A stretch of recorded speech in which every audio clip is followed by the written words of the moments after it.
Hello everyone, Brett Wheeler here alongside with Michael Whiteside for this week's Pets of the Week. And this week we have a special edition for you because today we are going to be previewing Clear the Shelters. And Michael, for anyone who has never been to a Clear the Shelters event, tell us what it's all about. Clear the Shelters has become this amazing nationwide event now, thanks to NBC5 and Telemundo. They've been really instrumental in spreading the message of adopting from a shelter for the past several years and helped us grow the event. And it's a single day coming up on a Saturday, August 18th this year, from 10 to 5. All animals in the shelter will be free to adopt.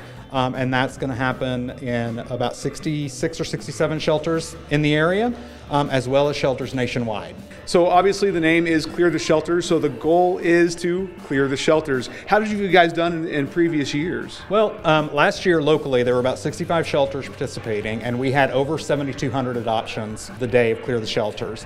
Now nationwide there were about 700 shelters, and we had 72,000 plus adoptions nationwide on Clear the Shelters last year. And so when you come adopt for Clear the Shelters, what is the process that you go to as far as the DFW Humane Society is concerned? You know, for DFW Humane Society, our processes are exactly the same as they always are.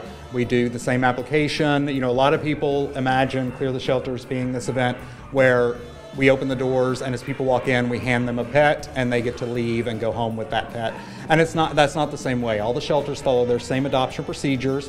You know, we check out the people that are adopting and make sure it's going to be a good fit for the animal, because we certainly don't want them to have to come back. And being a good fit is the key word there. Any sort of memories that kind of stick out in your mind of past events that you're able to, maybe a longtime resident here of the animal shelter has gone home with a forever family?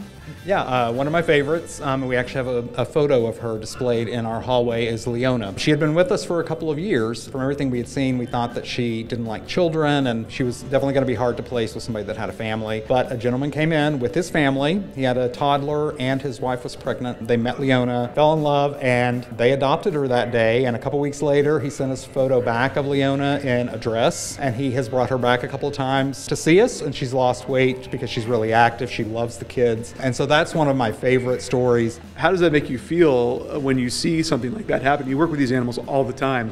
What goes through your mind when you see something like that happen? It's really emotional for staff and volunteers. And I remember the day that Leona got adopted, staff and volunteers were in tears at the thought of her going home, because everybody had gotten to know her and love her so much. And we knew that she had a good chance of being in a really good home. And then to see the effects of her being in a home and how that changed her and changed their life, it just makes it all worthwhile. Yeah, it sounds like a great event. And again, that is going to be on Saturday, August the 18th.